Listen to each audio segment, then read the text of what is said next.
Nowadays, people still get judged or even get mocked just because of their ethnic identity.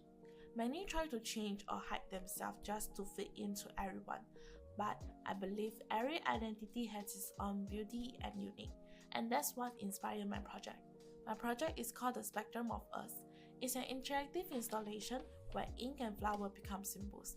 The interactive sequence begins with flowing water on a large screen.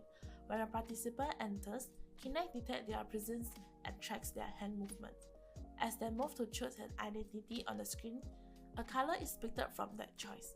With continued movement, text will appear and afterward, the color will begin to break through the black ink, showing that their identity is that colorful.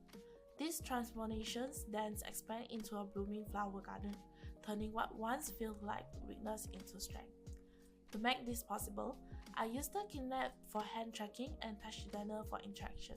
It wasn't easy because Kinect is quite sensitive, and since my project is designed for one person at a time, when many people pass by, it can get confused and laggy. On top of the part, I was a complete beginner to touch dialer, so I had to spend a lot of time self-learning from tutorials.